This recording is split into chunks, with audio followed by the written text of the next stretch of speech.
Hello and welcome to Power to the People with me, Graeme Pryce. It has been quite some time since I sat down and compiled a quintet of contrarianism designed to confirm the twattery of a certain quack or quarrelsome queef-brained moron that has somehow fooled a following of idiots and imbeciles into voting for them. I think Reform's regressive and racist Richard Tice was the last one I did, and talking about him wasn't much fun. Thankfully today we're going to have a look at somebody who is easily as recognisably regressive as Dick Lice, but probably a bit less racist and certainly less serious. A man who looks like a badly drawn flip-down tile on an old edition of Guess Who from the 1980s. A man who appears so red-faced, fat and buffoonishly impatient that it looks as if he's swallowed a smaller, more decent man who is just bursting to get out and tell the pompous bastard to shut up. A man so petulant, pretentious, privileged and pathetically conservative that if you ask ChatGPT to show you a proper Tory cunt, he would certainly be in the top 5. Of course, Jacob Rees-Mogg would come up first, obviously. Today I'm going to share with you lucky and hopefully patient people just 5 of the reasons why I think Mark Francois is a twat. Right after this. 'Tis Power to the People with Graeme Pryce, where sometimes he's naughty or nice. If you like the vibe, hit like and subscribe. But don't hit the like button twice. Thank you. Mark Francois is currently the MP for Rayleigh and Wickford, a constituency that has a slightly higher average wage than the minimum wage, low unemployment and almost no social housing. Well, surely that means Mark Francois is doing a great job, Graeme. You're just looking for excuses to tear a good man down. Damn you radical leftists. He's not a good man, he's a prick. But I am looking for an excuse to tear him down, because the media certainly don't bother to point out that we have utterly corrupt, often incompetent, and in this case, outrightly buffoonishly stupid people in office, do they? Somebody's got to do it. Mark Gino Francois was born in 1965 in Islington, but the family moved to a new home in Basildon in 1971. Now, surprisingly enough, he didn't go to a private school. He went to the same school as Alison Moyet, who famously sang the song Weak in the Presence of Beauty. I bet she felt strong as a fucking ox when she was in the classroom with him, didn't she? I doubt he was a pretty child. He did go to university in Bristol though and get a Master of Arts degree in the history of war. You'd think that'd teach him what happens to fascists, but apparently not, as he joined the Conservative Party around about the same time. I do often begin these videos by pointing out the hypocrisy of these people that claim to represent us, yet couldn't be more different than us if they tried. And while he's plenty to come yet, Mark's early life doesn't reek of hypocrisy quite as much as some Tory twats do. But it's there. He joined the Territorial Army because Daddy knew some people and had lots of contacts and lots of money, and he was given a senior rank without really doing much training of any kind. He was then promoted 4 times in 6 years, despite not actually really doing anything of note for the Territorial Army. He then went on to work for Lloyd's TSB. Weird how many Tories started off working for banks, isn't it? It's almost like the greedy bastards who were obsessed with money or something. Anyway, he started at the bottom as a minimum wage teller and then after about 6 years, he got a 15 pence an hour raise and he went on to be a supervisor, and then he spent years doing that. No, of course he didn't. No, Daddy was still rich and he'd made a few contacts himself by then, so he just skipped all the hard work part and he joined Lloyd's TSB as a manager. Yeah, that's the Tory way, isn't it? This is why most of them have about as much experience in life as a caterpillar. A very hungry one, judging by the girth of Mark Francois. Some people occupy places and positions of power in life because they have drive and determination, stoic integrity, and a fundamental mission in their soul to make the world a better place.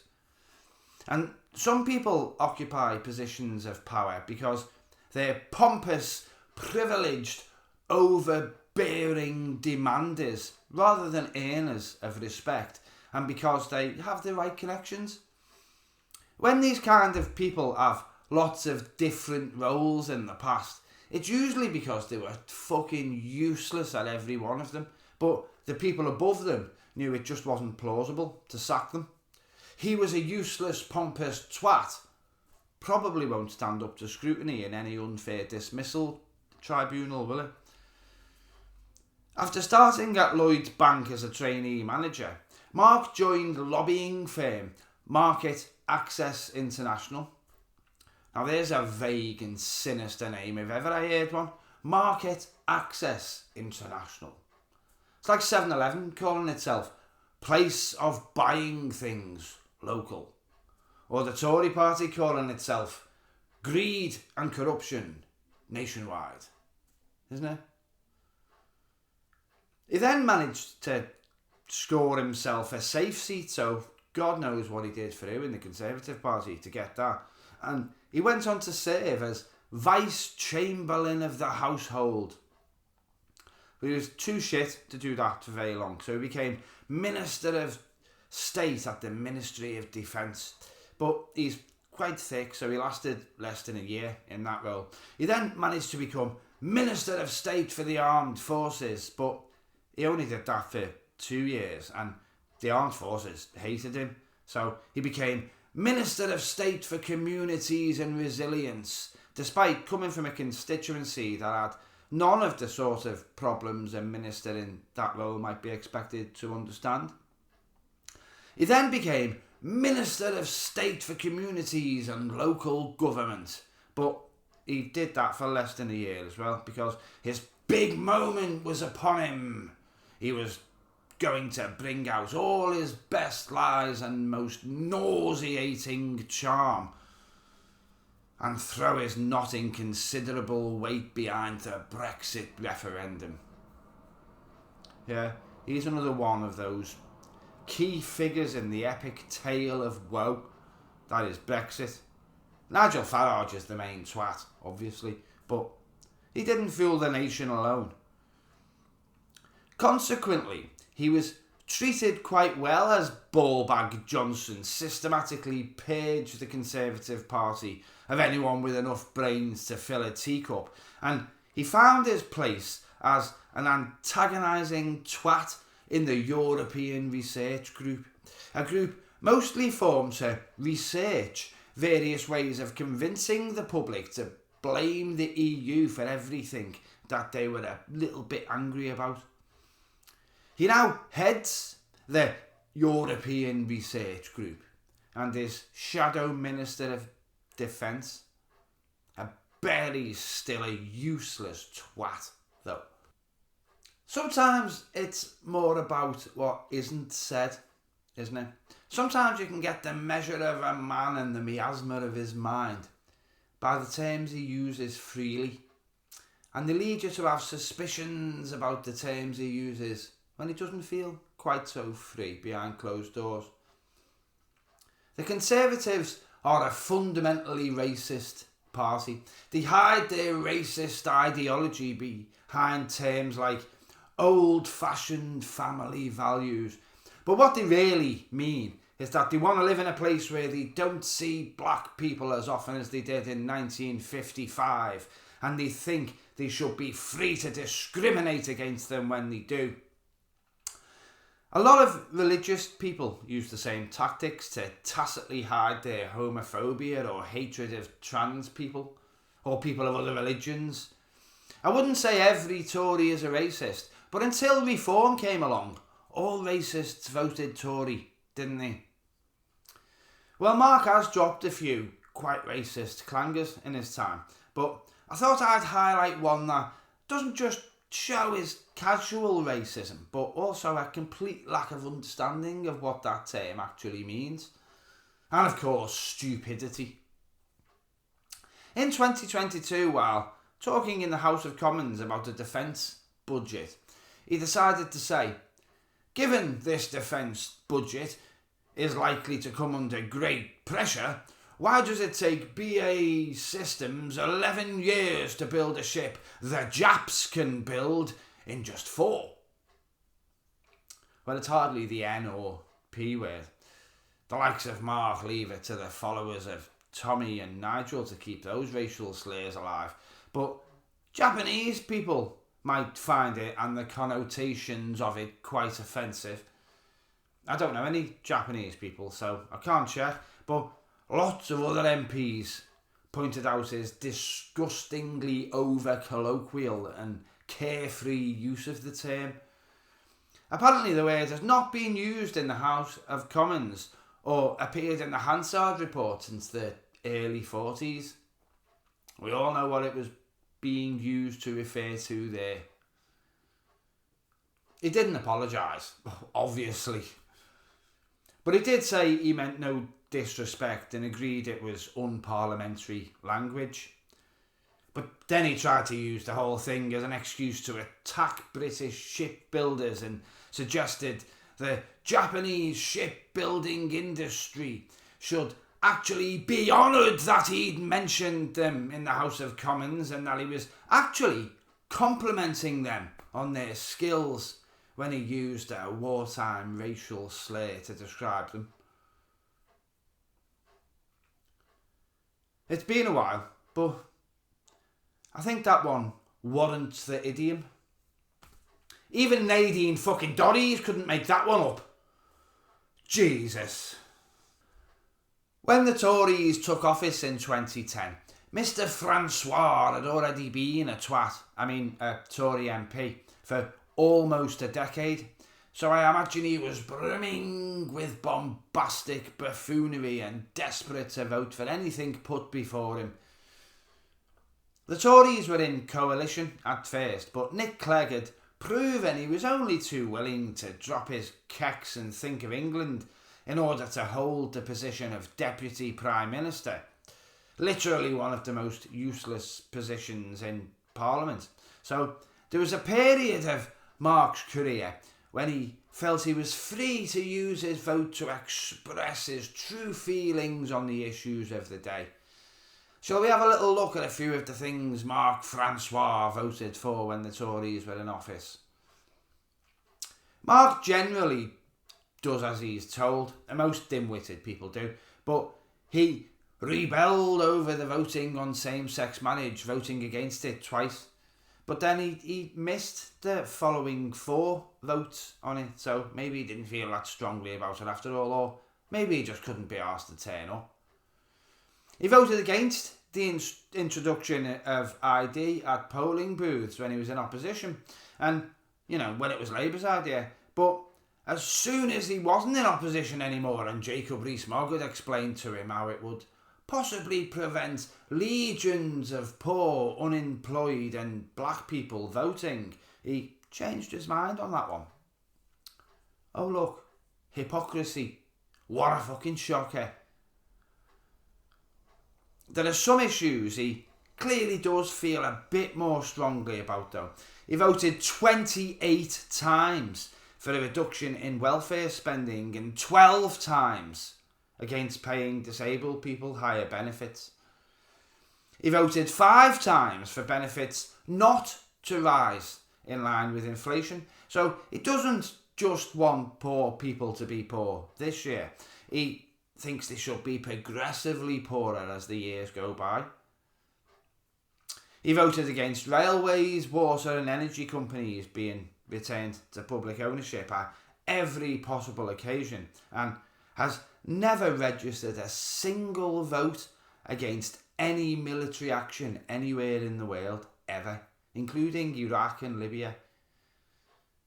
He voted against measures to improve air quality, against measures to improve water quality, and he's consistently voted against measures to prevent climate change. 19 times, in fact, for that one. There's one that always disgusts and amazes me when I check these things and I see it in black and white, though. He's voted 7 times against laws to promote equality and human rights. 7 times. What a guy. I thought I'd finish this one by doing something a little bit different, but not necessarily new.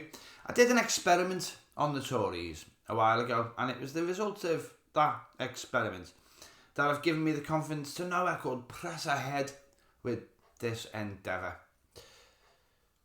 The Tories always liked Twitter because even if their total lies get fact-checked, they were still allowed to tell them and then go on to encourage all their dumbass, gullible, servile voters to actually believe that the fact-checkers were the ones lying about the lies the Tories were telling.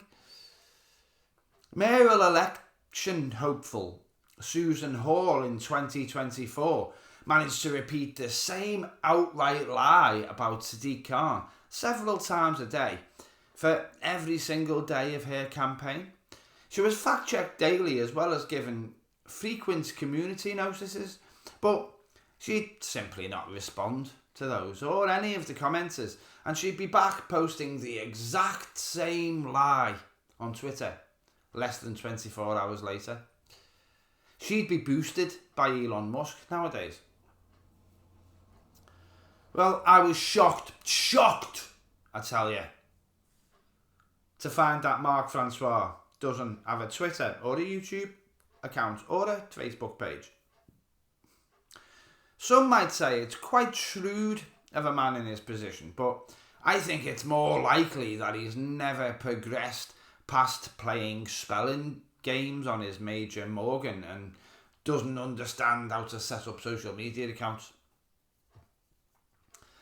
Tories and the right-wingiest of waffle-brained wankers that support them like to share each other's lies and assist one another in disseminating disinformation to the masses, though. So I thought we'd have a look at the top few stories about Mr. Frenchie, reposted by his fetid allies on Twitter instead, and see just how much stinky bullshit we'd find.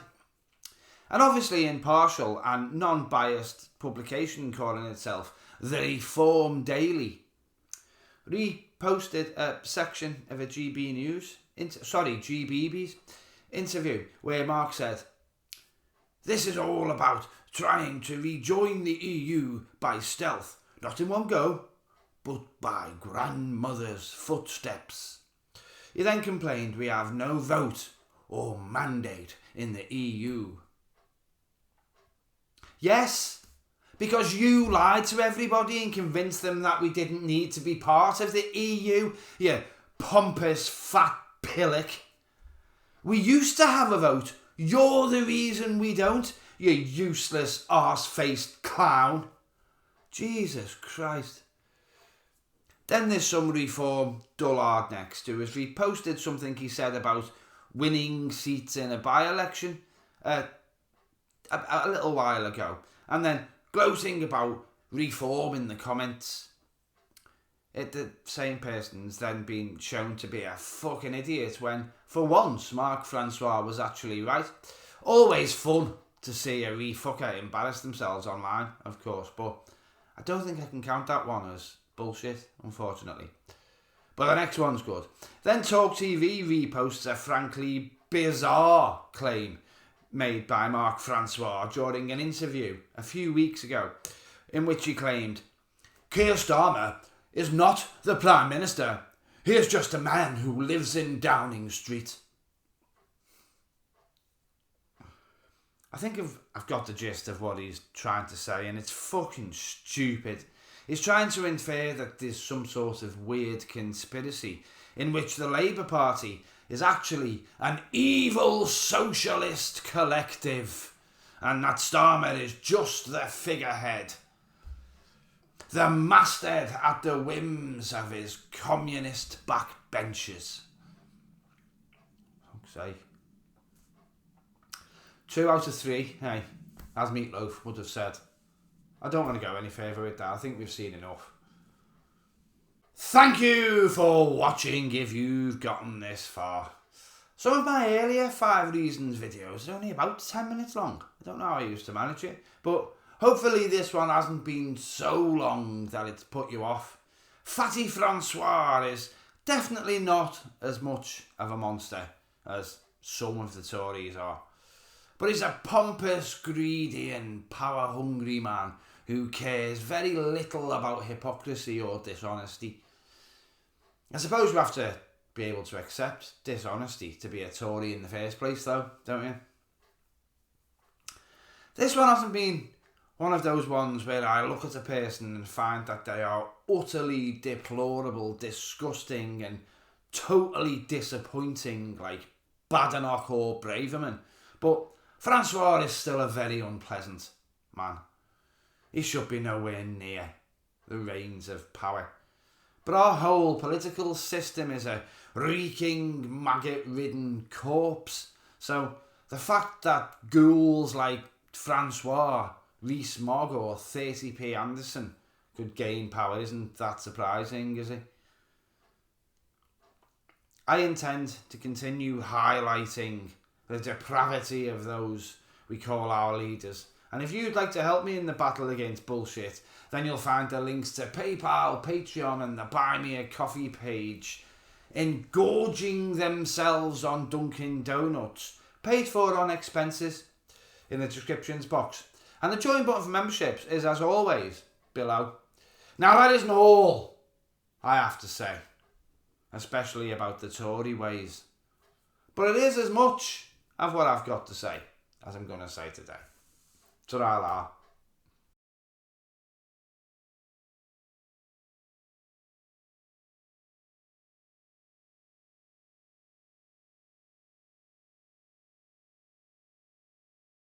A man who looks like a badly drawn flip-flop down tile of oh, fuck's sake. Who writes this shit? Oh, it's me. What are you shaking for?